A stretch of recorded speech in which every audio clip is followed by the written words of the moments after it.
www.fmliberté.com. Messieurs et dames, bonjour. Vous êtes à l'écoute de FM Liberté, la radio de la diaspora africaine. Nous émettons depuis Chicago aux États-Unis. L'événement ce 27 avril, c'est la célébration de l'indépendance du Togo. Il y a exactement 54 ans, le Togo, ce pays d'Afrique occidentale, accédait à la souveraineté suprême. C'est donc l'occasion pour nous aujourd'hui de nous rappeler de tous ceux qui ont lutté, ceux qui ont versé le sang pour que le Togo devienne indépendant. Nous nous inclinons devant leur mémoire. Pour parler de l'indépendance, nous avons en ligne M. Haïté Crépi depuis la France, membre du Conseil mondial de la diaspora togolaise. Eric Alovor à la technique et je suis Bill Émile Davolk au micro. L'émission a pour thème le Togo, 27 avril, la diaspora face aux enjeux du pays. FM Liberté au rythme de l'Afrique, sur les traces de ceux qui créent l'événement sur le continent noir. Monsieur Crépi, bonjour. Bonjour. Dites-nous, que représente d'abord pour vous l'indépendance? Vous, en tant qu'Africain, peut-on se réjouir de nos indépendances vis-à-vis des colonisateurs?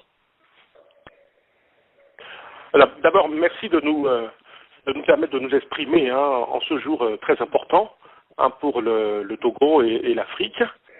Et c'est d'autant plus que l'indépendance du Togo, cette date du 27 avril, symbolise la date de libération des esclaves. Ça a été ça le premier symbole. En tant qu'Africain et personne d'origine togolaise, j'y vois trois enseignements majeurs. Le premier enseignement est historique. Nos pères et nos grands-pères ont lutté pour cette indépendance parce que c'était une nécessité historique importante. C'est le cas aujourd'hui, mais en même temps, je voudrais nous dire que l'indépendance n'est pas un État, c'est une dynamique. Lorsqu'on voit le Togo, quand on voit le cours de l'histoire, on peut constater que cette indépendance n'a pas atteint ses promesses.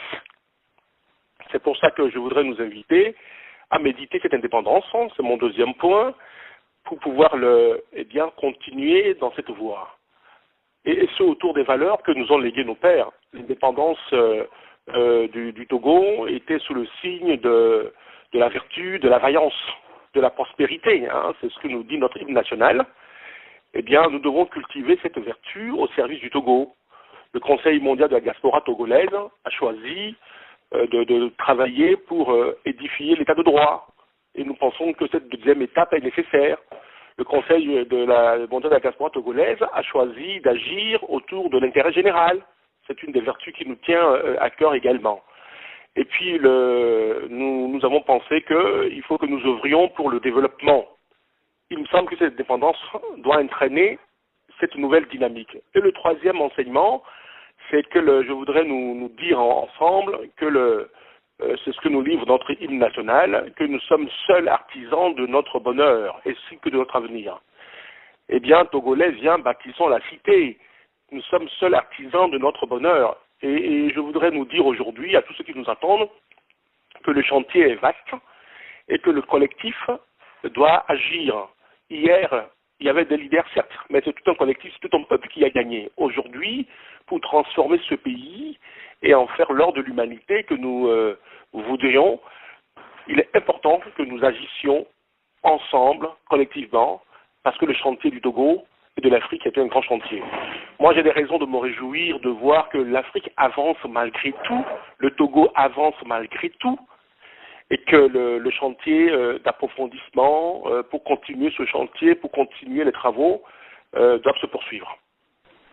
Selon vous, que fait réellement nos compatriotes? Juste une occasion annuelle de retrouvailles ou leur fierté d'appartenir à une nation indépendante? Je pense même que nos compatriotes fêtent leur dignité. Il me semble que dans l'histoire du Togo, il n'y a pas tant que cela de moments très importants où la dignité de l'homme ou de la femme togolaise était aussi fortement affirmée. l'occasion de cette lutte pour l'indépendance a permis aux Togolais d'affirmer leur dignité. Et quand les Togolais se voient, je pense que la dignité ne se négocie pas. Et on peut en tirer de la fierté.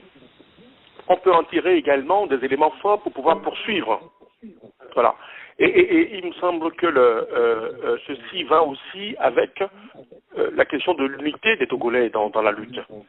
Nous sommes divisés pour des raisons diverses que un certain nombre d'histoires récentes nous ont léguées. Eh bien, quand les Togolais se retrouvent, ils fêtent aussi ces retrouvailles très fraternelles, amicales, et dans la dignité et dans l'unité. Voilà ce que moi j'ai à dire autour de ces fêtes-là. Est-ce que je peux continuer ou non? Oui, allez-y, Monsieur Crépi.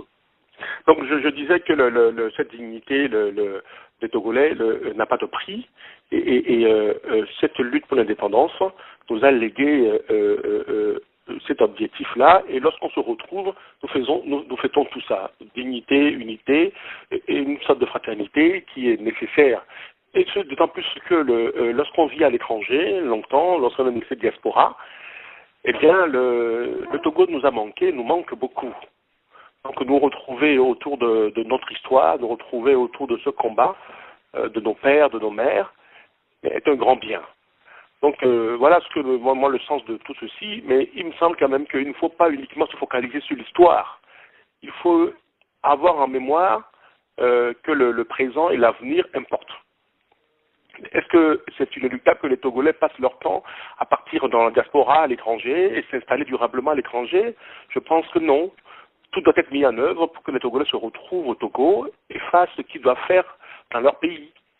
Et donc aujourd'hui, en nous tournant vers l'avenir, je nous renvoie le message suivant, que cette indépendance, cette terre de nos aïeux se retrouve et que nous nous retrouvions sur cette terre pour pouvoir faire ce que nous devons faire pour l'améliorer, la transformer et la rendre agréable, prospère pour le plus grand nombre de personnes. Il faut travailler, il faut continuer par œuvrer pour que l'indépendance du Togo bénéficie au plus grand nombre de Togolais possible.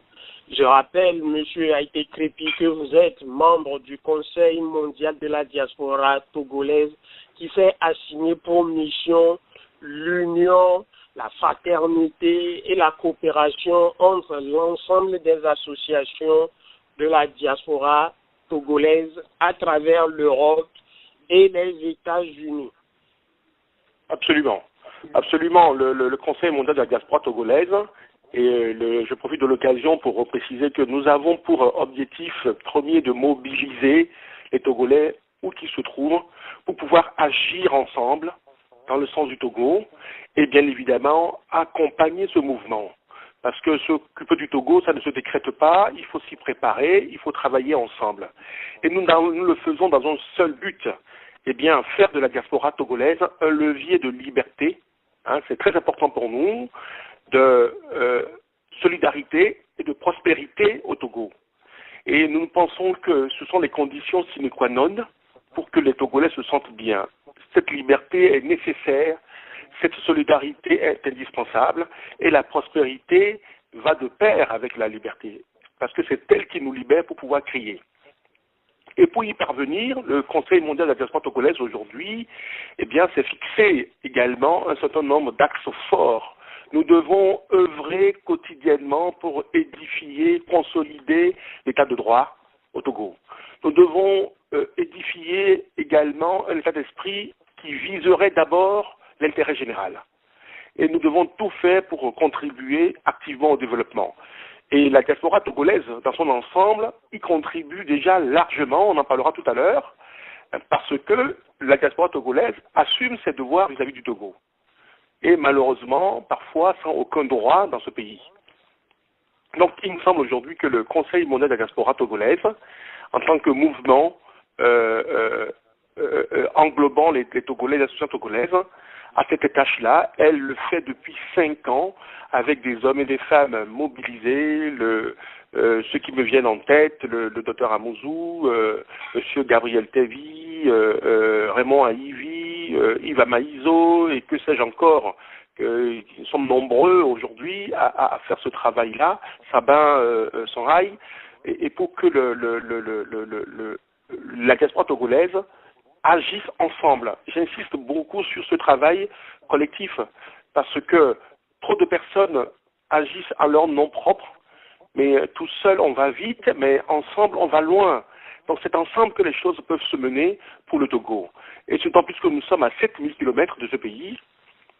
Nous devons mettre ensemble nos moyens, notre énergie, pour pouvoir contribuer à assumer les devoirs que chacun fait au niveau de sa famille, au niveau de sa collectivité, au niveau de ses amis, pour que le plus grand nombre de personnes s'en sortent aujourd'hui au Togo.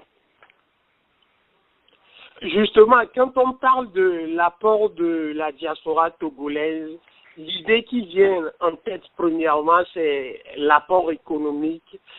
Quelle est votre opinion, vos impressions sur cet apport économique de la diaspora pour le Togo? Moi, il me semble que cet apport économique fait partie des devoirs que les Togolais se sont assignés volontairement. Et c'est d'autant plus que beaucoup ont quitté le Togo dans des conditions difficiles. Ils n'ont pas oublié le Togo, ils n'ont pas oublié leur famille, ils n'ont pas oublié leur collectivité. Les Togolais, peuple remarquable, ont su multiplier par 10 en 10 ans leur apport, passant de 17 milliards de francs CFA en 2000 à aujourd'hui à peu près 180 milliards lorsqu'on passe par les canaux officiels. Et en même temps, les Togolais contribuent à peu plus de 15 milliards de francs CFA au trésor public togolais. Ça signifie qu'aujourd'hui, notre apport est colossal. Cet apport n'est pas seulement un apport que nous faisons aux familles, contrairement à ce qui se dit. Cet apport va aux familles pour des choses bien précises. L'éducation, parce que l'État n'arrive pas toujours à tout assumer. La santé, le nombre de cliniques privées au Togo, Dieu merci, il y en a aujourd'hui pour la santé, ça paye la santé. Ça permet également de pouvoir nourrir un certain nombre de personnes. Donc nous couvrons les besoins de base. Mais au-delà, aujourd'hui, ça permet de financer l'avenir, l'éducation, le nombre d'écoles privées au Togo aujourd'hui, mais nos petits frères, nos cousins, nos neveux, pour lesquels nous payons les scolarités aujourd'hui, préparent leur avenir aujourd'hui grâce à cet apport. Mieux encore, ça permet de créer des petites unités commerciales, d'apprentissage, les tailleurs, les mécaniciens. Donc, nous sommes en train d'aller progressivement vers la productivité, la production, l'investissement rentable. Et je ne parlerai pas de tout le pan d'activité que nous accompagnons aujourd'hui. Je parle du bâtiment. La diaspora togolaise construit à tout va dans ce pays. Et ce secteur de bâtiment, de la menuiserie, tient grâce à ces apports. Donc, oui, cet apport est colossal, il est utile, il s'investit dans la consommation, donc tient l'économie locale, il investit pour l'avenir et il tient les investissements. Et en plus, nous travaillons pour les fonds publics. Le trésor public togolais aujourd'hui encaisse pas moins de 15 milliards de francs CFA qui viennent de la diaspora togolaise. Lorsque nous appelons au Togo, le Togo touche, nous téléphonons au Togo, le Togo touche des tasses. Ce sont autant d'éléments favorables pour lesquels aujourd'hui nous sommes un des contributeurs importants et notre rapport est estimé à 10% du PIB du Togo. Quand nous créons, en étant à l'extérieur, 10% de la richesse nationale, c'est colossal. Donc il me semble quand même que cet apport-là doit être reconnu. Il l'est aujourd'hui par les autorités togolaises qui le disent et on doit nous faciliter la tâche. Et à travers un certain nombre d'éléments liés au visa, à travers les investissements, à travers l'accompagnement et à travers un projet national qui pourrait mobiliser le plus grand nombre de personnes pour qu'on puisse continuer à agir de façon efficace. Voilà ce que j'ai à vous livrer très rapidement sur ces éléments économiques. On peut encore faire plus. Nous, au CMDT, nous avons même pensé au moment donné que nous pourrions mobiliser la diaspora à payer encore des impôts supplémentaires, des impôts symboliques pour ce pays. Voilà. Mais à condition d'avoir un projet national pour lequel ces moyens pourraient être investis en connaissance de cause et qu'on nous rende compte de ce à quoi a servi cet argent. Mais au-delà de ces assistances financières directes aux parents et aux proches via les transferts d'argent, quel type de projet économique de grande envergure la diaspora peut initier pour avoir un impact réel au Togo? La diaspora a un impact réel au Togo, parce que la diaspora permet de faire vivre les personnes, je le disais, contribue à la santé, contribue à l'éducation. Je pense que nous devons avoir en tête ces trois éléments. Maintenant, s'il faut passer à l'autre étape, où nous devons mener des politiques ou être contributeurs de politiques publiques, là, c'est autre chose. Il y a une condition qui s'impose. C'est la condition de la parité. Les autorités, le Togo a un gouvernement, le Togo a des responsables. Eh bien, nous devons poser les questions de savoir quel type de projet. Moi, je vois trois projets. Nous, ici, nous travaillons beaucoup sur un premier projet qui nous tient à cœur, c'est l'accès à l'eau, par exemple. Allô? Voilà. Le projet d'accès à l'eau peut être un projet majeur porté par la diaspora en dehors des actions que nous menons aujourd'hui au niveau humanitaire. Ça peut être un des gros projets que nous pourrions pour qu'aucun Togolais ne soit sans eau, pour que chacun puisse avoir un puits, une pompe le plus proche possible de son domicile, que l'eau potable soit le plus accessible au plus grand nombre de personnes. Ça peut être un des grands projets que nous pourrions faire, et d'ailleurs nous le faisons déjà à travers les associations, mais la diaspora tout entière peut porter ça. Deuxième projet, les projets de santé. Le nombre de médecins de la diaspora togolaise est colossal. Dans la région de Pas-de-Calais où je suis, on dénombre pas moins de 200 à 300 médecins d'origine togolaise. Voilà. Et donc, en France et en Europe et dans le monde, ils sont nombreux. Je me souviens, à Bonn, des médecins togolais étaient d'accord pour pouvoir payer des scanners, compte tenu du fait que beaucoup d'accidents aujourd'hui liés aux émigrants entraînaient des traumatismes. Eh bien, nous pouvons soutenir des projets de santé, par exemple, un réseau de dispensaires de proximité pour qu'aucun Togolais ne soit sans des soins de base, par exemple. Pour nous, c'est un grand problème. Et troisième projet que nous pourrions soutenir, eh bien, c'est des projets d'investissement économique pour créer la richesse. La lutte contre la pauvreté, la lutte contre la précarité ne peut pas aller sans création de richesse. Et là, aujourd'hui, il est question d'un tas de projets du Togo. Les démarches prospectives qui sont amorcées au Togo et l'échange que nous pourrions avoir avec le gouvernement togolais pourraient nous amener à détecter des secteurs majeurs d'investissement dans les mines, dans la transformation, dans les pôles de compétences que nous pourrions créer, par exemple. Et il me semble qu'aujourd'hui, un travail préalable d'échange et de concertation est nécessaire pour pouvoir détecter des choses et faire des investissements utiles. Voilà ce que je peux vous dire aujourd'hui. Résumé, l'eau, c'est très important, la santé et des projets économiques viables qui nécessitent un gros travail de prospective et un projet national sur lequel nous pouvons travailler. La priorité aujourd'hui semble être l'investissement dans les infrastructures. Eh bien, dont acte. Comment peut-on faire en sorte que ces infrastructures servent? Comment est-ce qu'on peut créer la richesse en créant des industries, en créant des choses? Il y a un travail à faire avec les autorités togolaises. Sinon, ça n'est pas possible de le faire en étant au loin. www.fmliberté.com. Si vous venez de nous rejoindre sur les www.fmliberté.com ou sur le 312 348 51 59, sachez que nous sommes avec M. Haïté Crépi, membre du bureau exécutif du Conseil mondial de la diaspora togolaise. Nous parlons du Togo ce 27 avril, la diaspora togolaise face aux enjeux du pays. Monsieur Crépi, récemment, le gouvernement a pris l'initiative d'un programme de la diaspora. Est-ce que vous considérez cela comme une main tendue du pouvoir à l'endroit de la diaspora?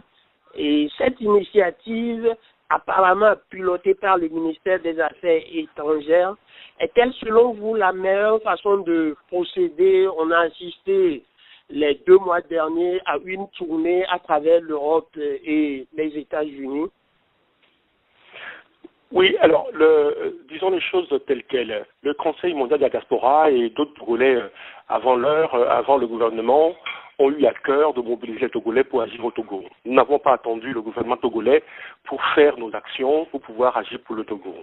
Mais que le gouvernement togolais se saisisse de cette opportunité qu'offre la diaspora togolaise pour pouvoir agir, organiser les assises, eh bien nous en prenons acte. Je pense qu'on ne peut pas empêcher ce gouvernement d'agir dans le sens de l'intérêt général, parce que la diaspora togolaise fait partie intégrante de ce pays, même si nous en sommes éloignés géographiquement. Que le pouvoir ait organisé des assises, nous avions décidé au CMDT d'y participer. Nous avons participé aux assises qui ont lieu en Europe, au niveau à Paris, et un certain nombre de membres ont participé également aux assises qui ont lieu à Lomé. Et nous pensons que c'est une occasion de dialogue, d'échange. Nous avions demandé à pouvoir exposer nos vues de façon autonome. On n'a pas pu avoir l'occasion de le faire. On a pu exposer nos vues durant toutes les assises pour les temps qui nous ont été donnés. Simplement, on aurait préféré dire les choses clairement, donner notre vision de la diaspora, parce qu'on la connaît, parce qu'on la fréquente, parce que nous en sommes, et le Conseil mondial de la diaspora a eu le temps et le loisir d'aller rencontrer les uns les autres en Angleterre, en Allemagne, partout, mobiliser, sensibiliser là-dessus. Donc aujourd'hui, que le Togo veuille aller dans ce sens, c'est une très bonne chose de pouvoir avancer ensemble. Parce que le Togo est devenu notre bien commun. Nous n'en avons pas l'exclusivité, le gouvernement non plus n'en a pas l'exclusivité. Eh bien, une des questions qui est venue durant les assises à Paris, c'est la question de la confiance. Aujourd'hui, les Togolais de la diaspora et ceux du Togo interne et du gouvernement doivent travailler, bâtir un cadre de confiance pour pouvoir agir collectivement ensemble dans l'intérêt de ce Togo qui est notre bien commun. Donc ce qui s'est passé, nous pensons que toute occasion de dialogue est une bonne occasion. Nous ne sommes pas là pour pouvoir créer des murs entre les Togolais. On travaille à ce que les Togolais se parlent, avancent ensemble. Et quand bien même nous ne sommes pas d'accord, eh bien nous le marquons, on ne sommes pas d'accord. Nous avons dit aux membres du gouvernement qui étaient là que nous ne sommes pas d'accord sur un certain nombre de points. Il y a eu des propositions très intéressantes qui ont été faites, par exemple par eux, à savoir les visas. Les Togolais ont demandé que nous payions plus les visas. Il a été proposé, par exemple, que tous ceux qui disposeraient encore de leur passeport togolais pourraient passer les services de douane au Togo sans payer de visa, par exemple. Il y a eu des exposés qui ont été faits sur les opportunités en matière d'emploi au Togo. Nous pensons aujourd'hui que l'ANPE, l'Agence nationale pour l'emploi au Togo, ne peut pas être le seul juge de la politique de l'emploi au Togo, qu'il faut le retravailler autrement, qu'il faut penser à une politique réelle de l'emploi, travailler à avoir une stratégie de l'emploi, travailler en amont avec les universités pour que les qualifications des Togolais soient des qualifications utiles au pays, pas utiles à l'extérieur. On a comme l'impression qu'on se forme au Togo pour pouvoir aller servir à l'extérieur à un moment donné. Et nous voyons le décalage des uns et des autres lorsqu'ils arrivent à l'étranger, par exemple en matière informatique. Donc il y a un travail, une réflexion colossale, réelle à mener en matière d'emploi pour pouvoir construire une vision de l'emploi au Togo. Et puis, bien évidemment, nous avons été exposé des opportunités d'affaires et autres.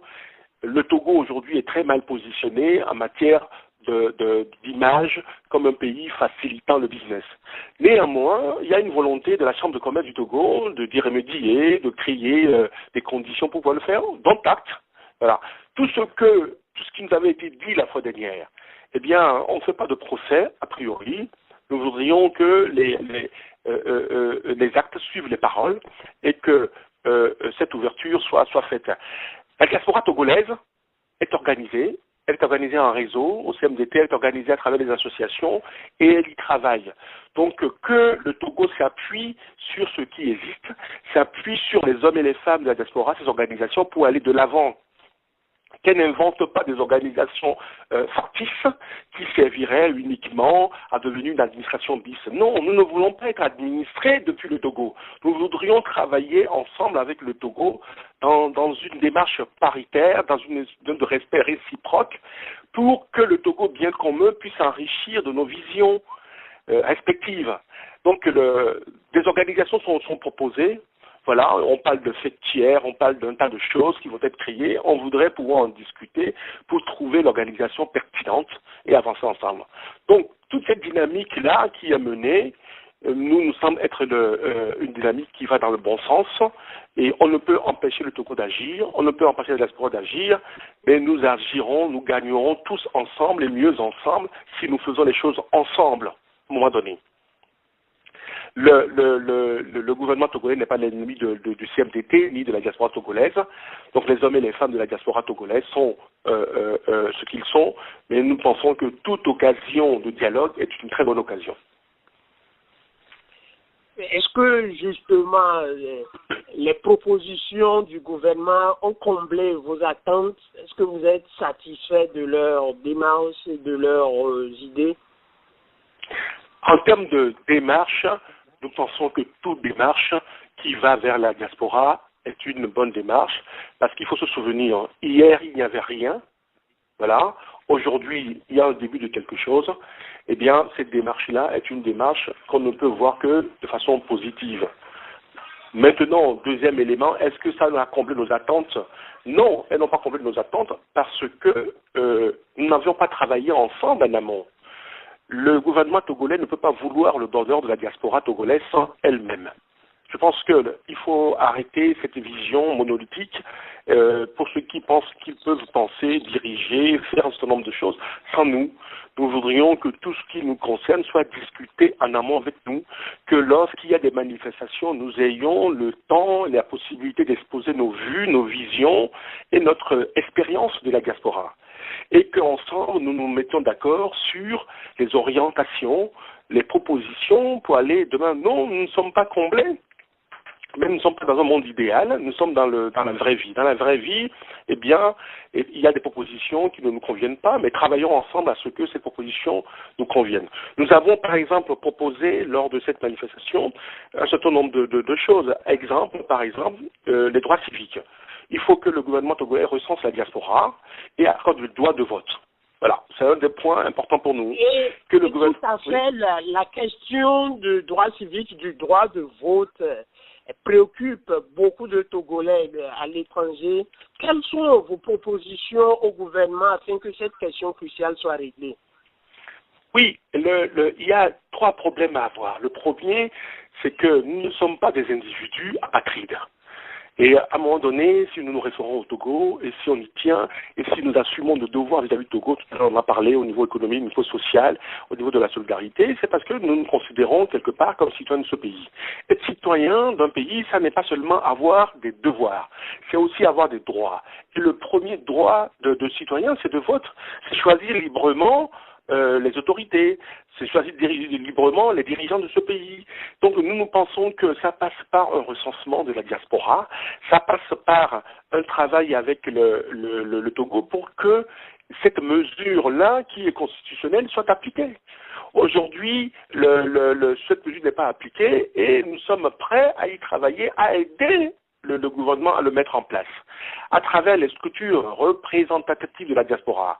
Ça veut dire que dans les villes où vous êtes, eh bien, si demain on devait passer à cela, nous devions travailler à pouvoir organiser ces élections-là, permettre aux Togolais de la diaspora de pouvoir élire leurs représentants, élire les dirigeants de ce pays et se sentir encore plus partie intégrante de la nation togolaise. Il y a également un autre travail à faire pour que la diaspora soit représentée au Parlement de ce pays. Nous serions 2 millions minimum à l'étranger. 2 millions sur 6 millions d'habitants, c'est énorme. Et toute une partie de cette population n'est pas représentée dans le monde entier, n'est pas représentée au Parlement. Comment voudriez-vous que ce pays se targue d'être démocratique si une large partie de la population ne se soit pas représentée? Ça n'est pas acceptable non plus. Donc, il y a aussi à nous accorder des droits politiques, pour que ces droits politiques soient appliqués et que ces droits politiques permettent la représentation de la diaspora au Parlement. Il y a à nous accorder également des droits économiques pour que les coûts d'investissement, la construction de ce coût d'investissement tienne compte également des atouts de la diaspora. Le Togo a une chance énorme, celle d'avoir 2 millions d'ambassadeurs dans le monde entier. Mais qu'est-ce qu'elle en fait aujourd'hui? Quelle influence nous avons aujourd'hui ensemble là-dessus pour le destin du Togo et des Togolais? Eh bien, il me semble qu'aujourd'hui, le Togo doit imaginer avec la diaspora eh bien, toute une politique également d'influence. Le Togo doit également travailler à ce que il y ait le refonte de la politique des affaires étrangères, avec un axe de la diaspora et des ressources humaines. Comment voulez-vous aujourd'hui qu'on se retrouve dans le personnel de nos ambassades qui sont là? Nous n'avons rien contre des individus, mais ces personnels d'ambassade ne nous ressemblent pas. Ils sont dans leur monde. Ils viennent de je ne sais où, avec des pratiques administratives qui ne correspondent plus. Le Togo est capable aujourd'hui de recruter du personnel diplomatique dans les pays où sont la diaspora, où nous sommes en nombre, et doit réfléchir pour pouvoir imaginer des consulats proches. Il y a encore quelques temps, les Togolais qui étaient en Grande-Bretagne étaient obligés de venir à Paris pour pouvoir faire leur passeport. Ça n'est pas acceptable. Mais vous vous rendez compte du coût que ça représente? Heureusement que le Togo y a travaillé et que le CMDT et d'autres amis y ont travaillé pour que le Togo en tienne compte. Donc, nos ambassades doivent être encore plus au service des Togolais pour nous faciliter la vie, faciliter l'obtention des visas, faciliter l'aller-retour entre le Togo et nos pays d'affectation pour que ces relations soient des relations fluides, simples, que nos ambassadeurs protège, que les droits des migrants soient respectés et que partout où se trouvent les Togolais, il n'y ait pas de difficultés et que les Togolais se sentent protégés là où ils sont. Sinon, ça ne va pas. Donc, je suis allé encore un peu plus qu'au-delà du droit de vote, des droits civiques. Il me semble que les Togolais ont un certain nombre de droits inaliénables qui peuvent correspondre aujourd'hui à un certain nombre de volontés que nous manifestons, que nous affirmons, que nous demandons au CMDT pour que le plus grand nombre de Togolais se sentent concernés par les affaires du Togo. Et ça passe par le vote, ça passe par la représentation, ça passe par les facilités qui sont offertes. Mais tout ceci n'est valable que parce que nous assumons nos devoirs vis-à-vis du Togo. Nous les assumons, et depuis toujours. Et donc, nos devoirs, oui, des droits, oui également. Monsieur Haïté Crépi, pensez-vous que le Togo a mis suffisamment en place des structures légales favorables à l'investissement des compatriotes de la diaspora et des hommes d'affaires étrangers? Non, aujourd'hui non. Aujourd'hui, ces structures-là ne sont pas assez suffisantes. On le voit dans nos ambassades, on n'a pas de chargés d'affaires, on n'a pas des responsables chargés d'avoir des liens. La plupart de nos diplomates connaissent peu ou pas les pays d'affectation. Donc, il me semble aujourd'hui que tout ceci est largement insuffisant. Les produits de l'industrie togolaise aujourd'hui ne sont pas connus à l'étranger, alors que nous pourrions en faire la promotion. Donc le travail de promotion de nos produits n'est pas effectif, le travail d'attractivité du Togo n'est pas fait. Tout ceci me semble largement insuffisant. Voilà. Je suis prêt à mettre combien de dollars pour que chacun puisse imaginer aujourd'hui quelle est la politique économique du Togo et qui est-ce qui la connaît, qu'est-ce qui est capable de l'expliquer à son environnement aujourd'hui. Non, mais posons la question à la diaspora, cette politique n'est pas lisible, elle n'est pas compréhensible par le plus grand nombre de personnes. Il y a une répartition qui nous paraît très floue aujourd'hui dans ce qui se fait. Et il me semble quand même que le Togo doit prendre conscience que la force de frappe de l'influence togolaise passe par ces 2 millions d'ambassadeurs qui sont dans le monde, qui devraient être capables d'expliquer ce que c'est que le Togo, d'expliquer les axes de développement de ce pays et d'être accueillis. Les structures doivent exister, les facilitations doivent exister. Aujourd'hui, tout ceci manque cruellement. Il y a un gros travail à faire. Nous avons vu à Paris que la Chambre de commerce a dépêché son directeur général pour expliquer un certain nombre de choses, dont acte. Il y a un mouvement qui se fait. Eh bien, il faut aller encore plus loin et plus fort encore. Vous aviez dit au début qu'il y a un certain décalage entre les Togolais et ceux de l'extérieur, surtout sur le plan informatique. Mais le constat est que pour importer le matériel informatique au Togo, les droits de douane sont chers. Beaucoup de compatriotes se plaignent de la taxation.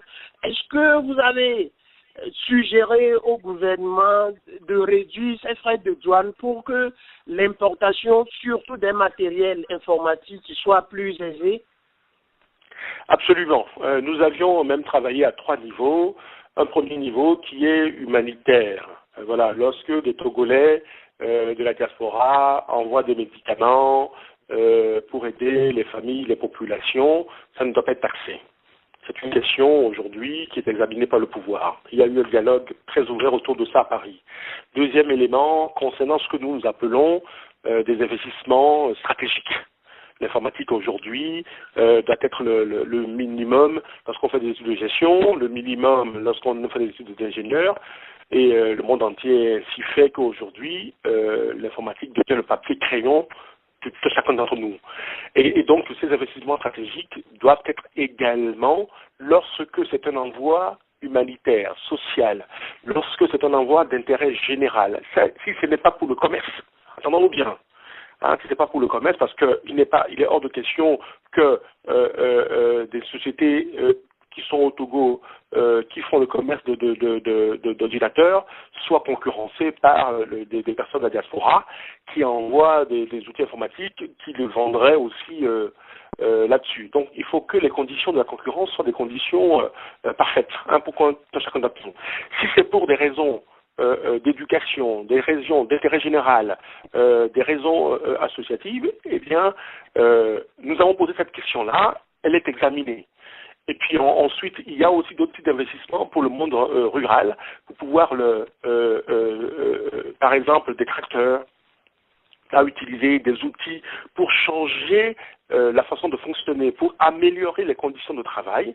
Eh bien, il nous semble qu'aujourd'hui, ces investissements-là, également, doivent être exonérés de taxes, sinon avoir de taxes minimum. Cela nécessite d'avoir des hommes et des femmes sur place qui soient capables de pouvoir être nos relais. Cela nécessite aussi que les Togolais de la diaspora travaillent ensemble. Il est hors de question de travailler en ordre dispersé et de penser que les Togolais nous attendent pour que nous ayons dans notre cacophonie leur dire « je viens de la diaspora et donc vous me devez ceci ». Non, nous devons avoir des relations responsables avec les uns et les autres et que le matériel est une sorte de label en quittant le pays d'origine avant d'aller dans le pays de destination qui est le Togo.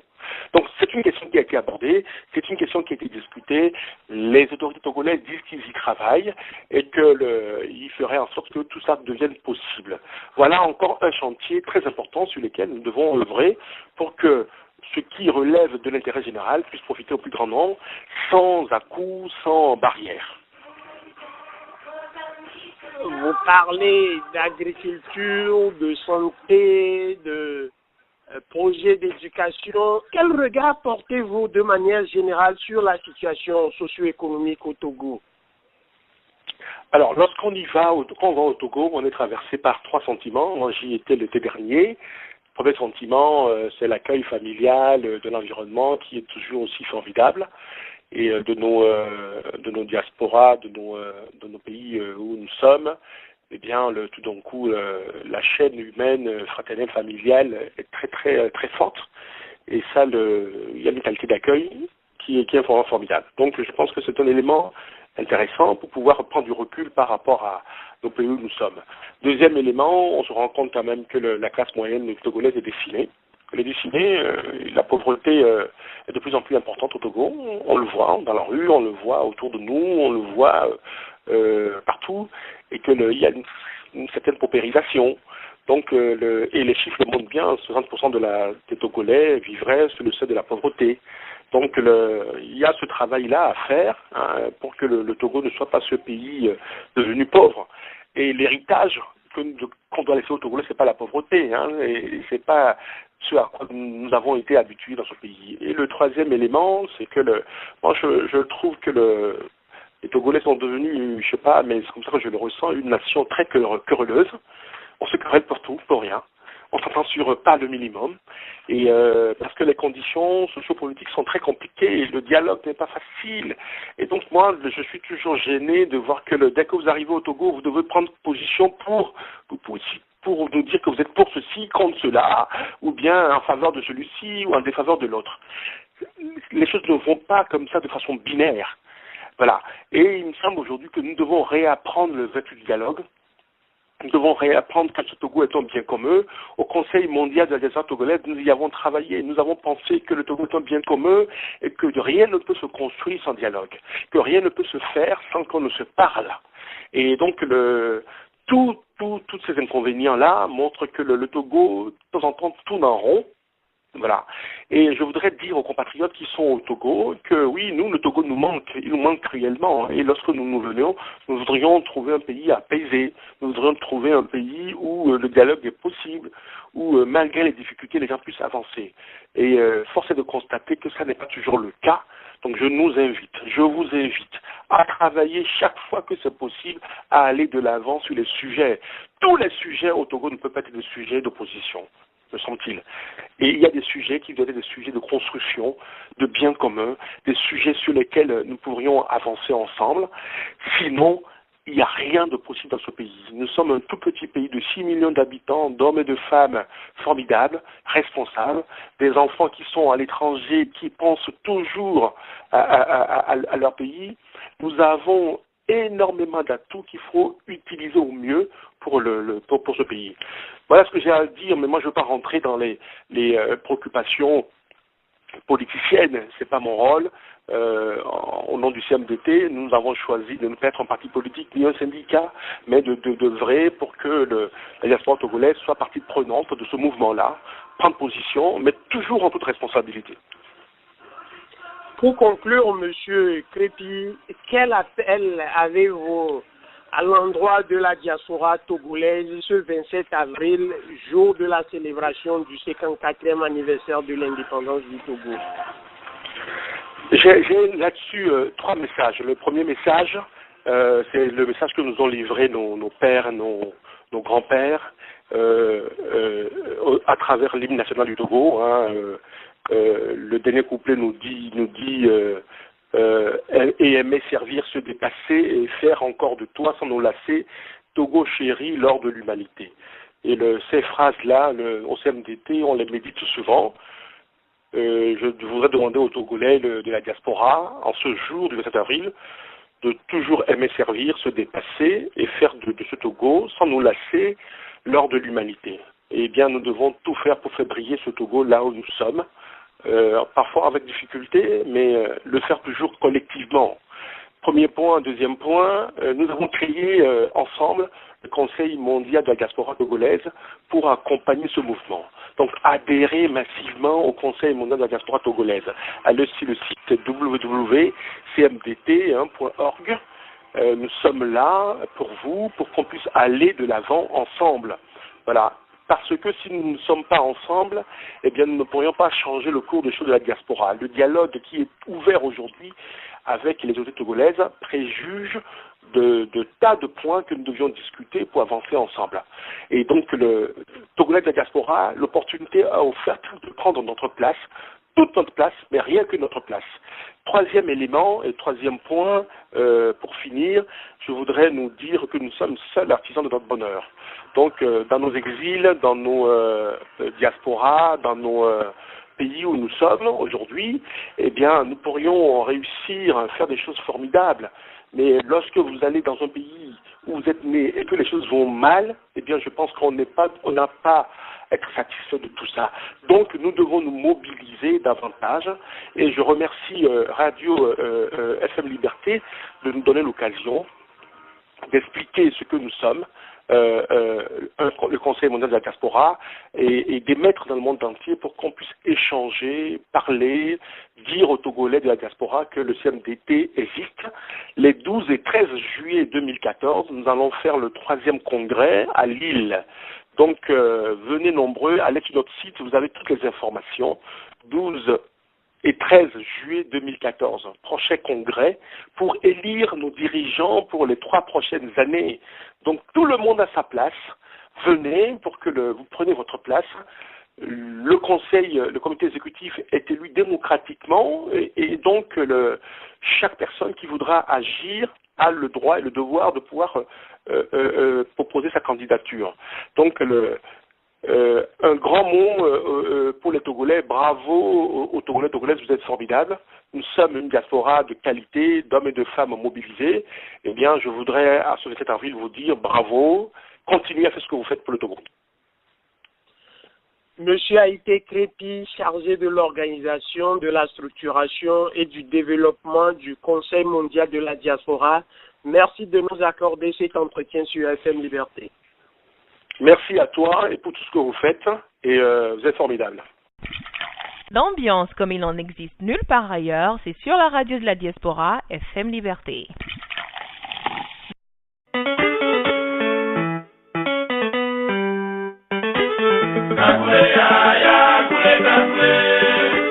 FM Liberté est maintenant disponible sur n'importe quel téléphone.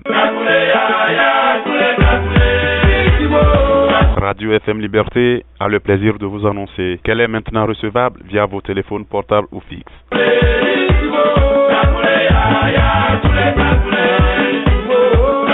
En appelant le 312 348 51 59.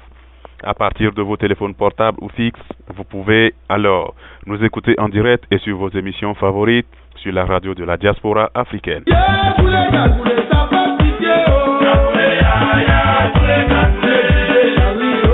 Pas besoin de smartphone, pas besoin de téléchargement ou d'abonnement. C'est simple, immédiat, totalement gratuit et ça marche avec tout téléphone cellulaire ou fixe.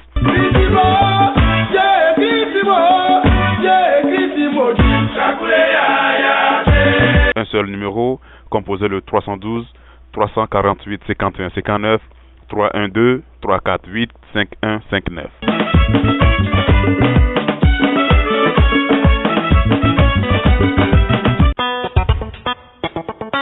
FM Liberté chez vous, là où vous êtes.